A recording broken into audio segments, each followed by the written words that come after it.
an interesting name just became available out on the trade market, and it could really shake up the trade deadline just a little bit as the Kings are open up to trade conversation about De'Aaron Fox. Also, are the Philadelphia 76ers pursuing a reunion between Jimmy Butler and Joel Embiid?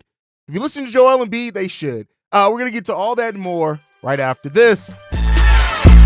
Welcome to the number one place for your daily basketball news and analysis, NBA Central. What's going on, basketball fans? Welcome to another episode of NBA Central, your number one spot for everything basketball related. I'm the host here, Hayes, but more importantly, you guys can follow the channel at NBA Central Pod on every social media platform we happen to be on. With that said, let's go ahead and get into this content for today. So this one just came down a little while ago, about 15 minutes ago, actually, as of this recording. By the time you guys see it, probably about an hour, is that the Sacramento Kings are now open, according to Brett Siegel, of trading DeAaron Fox at the trade deadline. Now, this is something that I had hoped that the Kings are going to be able to avoid. I know the Kings hoped that they were going to be able to avoid as well. They are open and moving DeAaron Fox. That to me says that relationship is done. And while the Kings have been winning a lot more since the change of head coach, they probably see that the writing's on the wall, any type of internal conversations that have happened as well. With DeAaron Fox, he has a few years left on his deal. He becomes an unrestricted free agent at the end of the 2025-26 season. So going into the 2026-27 season, he becomes an unrestricted free agent. After this season, he has 1 year left on his deal at $37 million. Now, we had heard a lot of trade speculation before that there may be no contract traded over the $20-25 million range at this trade deadline. But as things are getting closer, I wonder how certain that still is for these teams out in the NBA. De'Aaron Fox is a franchise changer. And when you look at some of the teams that could, of course, become interested in De'Aaron Fox, one of the teams that are out there, or two of the teams that are out there, are young, up-and-coming teams that really would make a lot of sense for him in the Orlando Magic and the Houston Rockets. If I'm either one of those teams, I am knocking everything down and over to get in line to see if I have enough to pry De'Aaron Fox away from the Sacramento Kings. That's just my personal opinion. I think him on the Houston Rockets team would be crazy. I think him in a backcourt with Anthony Edwards would be wild. So when it comes down to it, that they're open to begin negotiations leading into the February 6th trade deadline, which the trade deadline is next week, y'all. We'll be talking about and having a live stream special for the NBA trade deadline next week. This did come down from Shams Charania, who said expected to open up talks to potentially deal. So it's to potentially deal, right? So not like they're looking to shop him by any means necessary, and they really don't have to, right? I think if the Kings are settled on moving De'Aaron Fox, even if they don't get it done at this year's trade deadline, there are going to be more than enough people interested in making a move for De'Aaron Fox next year. So the Kings should monitor the trade deadline. If they get made a great offer, there's no need to wait. But especially as teams maybe have draft picks, things like that, and they could look to trade to get De'Aaron Fox rather than that, or even look at a team like the Houston Rockets or the Orlando Magic. If their season comes to end early in the playoffs more than they expected, they could be more apt to really make a move for a player like De'Aaron Fox. So De'Aaron Fox can make a lot of sense for a lot of teams out there. And he kind of almost instantly becomes one of the biggest names out on the trade market right now because of the youth there, right? Like Jimmy Butler, no doubt, because of the money that's involved, everything. That's a huge trade that could come. And there are some big names, but De'Aaron Fox with the combination of youth that he's had, how good of a closer he's been over the course of his career as well, and how important he's been to that Kings team. We know that the Kings have been struggling for the most part this year, right? They've hit a little bit of a surge here, recently, but this is still a player in De'Aaron Fox that, he's still within his prime, right? And so he's been on some winning teams, right? Of course, but at 27 years old, if you're a team that's kind of young, De'Aaron Fox kind of more so as that veteran piece, I guess, if we're to label him a veteran, which he is at the point as much as he's been in the league. This could be a really big step up for some teams. So it'd be interesting to see. But the Kings right now, who find themselves at the 10th seed in the Western Conference, if they do move De'Aaron Fox, they're 7-3 in their last 10. If they do move De'Aaron Fox, you would kind of expect them maybe to fall out of the play-in area depending on what they get back, which could open up the doors to the Spurs and the Golden State Warriors to kind of have more of a clear path to compete over that 10th seed as well. So this could not only shake up the trade deadline because of whatever team he goes to would definitely, but it also has a impact of shaking up the bottom of that Western Conference as well when you look at all that. So listen, the Kings sit in a place now. They added DeMar DeRozan. You also look at their draft pick, which is protected 1 through 12th. If it's not that, it goes to the Atlanta Hawks. So this could be with the draft that's coming up, why the Kings, if they know that they're going to move on from DeAaron Fox, they could be looking to maybe maximize their chances to keep that pick, which they probably have a solid chance of doing already, but keeping that pick and then seeing what they can bring. So listen, DeAaron Fox being moved here potentially is a potential game changer here at the trade deadline. Just got to see what's going to happen. Let me know what you guys think down below. Does DeAaron Fox get moved by the trade deadline, or do you think this gets kicked off to the offseason, maybe even next year's trade deadline before it officially happens? Let me know what you guys think on all that down below.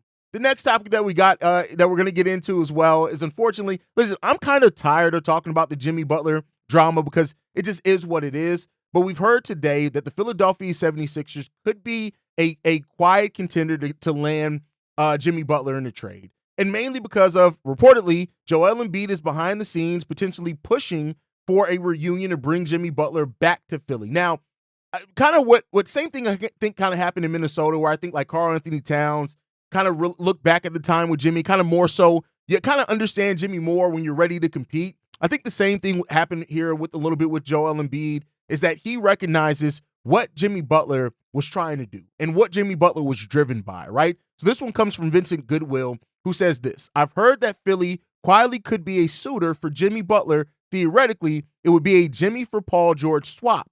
I believe Embiid is pushing for them to reacquire Jimmy.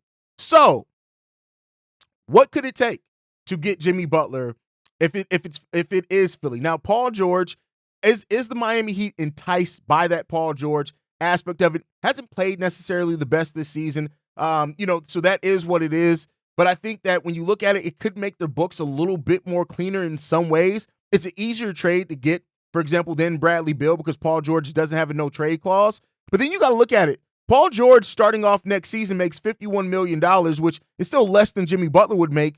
He's under contract until he has a player option in 2027-28, but that could potentially leave you locked in with Paul George for a longer term. Now, I'm sure they don't look at that as a positive with the way that Paul George has played. So I don't know if Philly would necessarily want to bite on that type of contract, but it could be something interesting for them to try to entice within.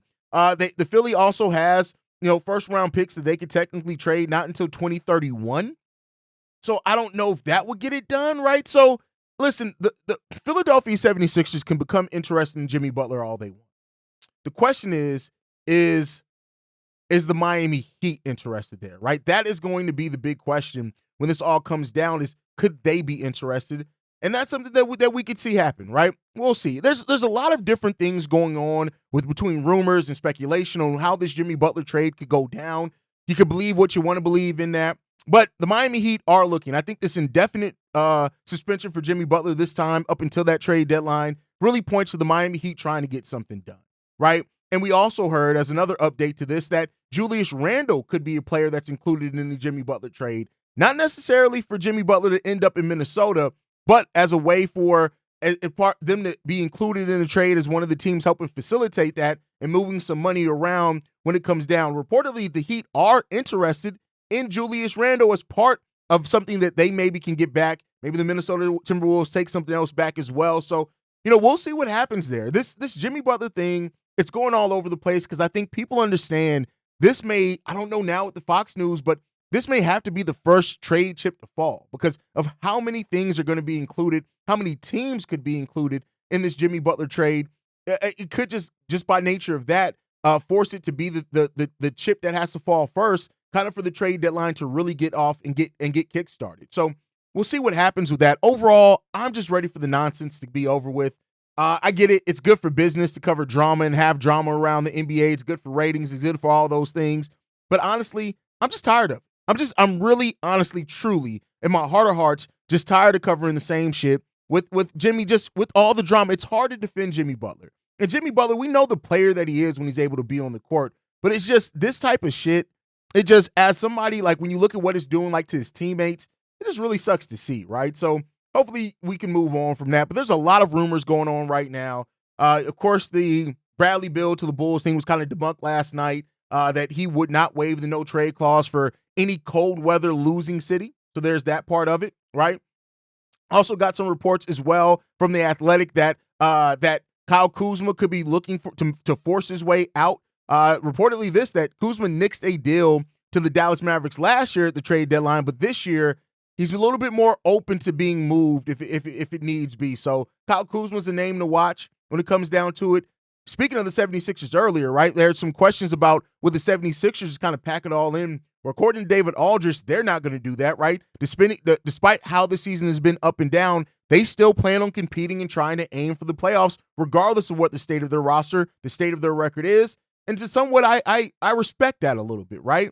So there's a lot of rumors going around right now. The Houston Rockets could be looking to stay pat when it comes down to it, but there's also been some that believe that they may not. Like, there was some talk by Tim McMahon on the Hoop Collective said that other GMs have not heard anything, right? That's going on with the Rockets, but we'll see what happens there. So overall, everybody's looking to be active, and there's a lot of teams with a lot of things up in air.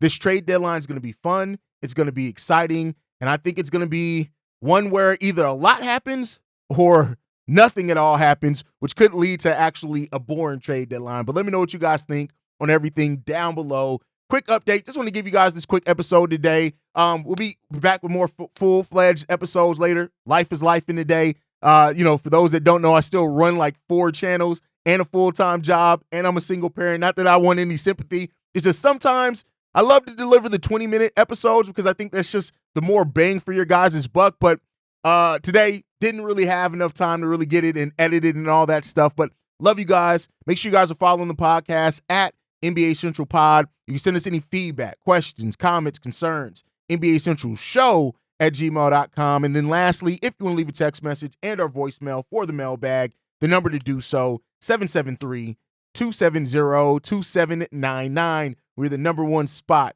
for everything basketball related. And I'll see you guys the next time I feel like making a video. Bye tomorrow. Peace, y'all.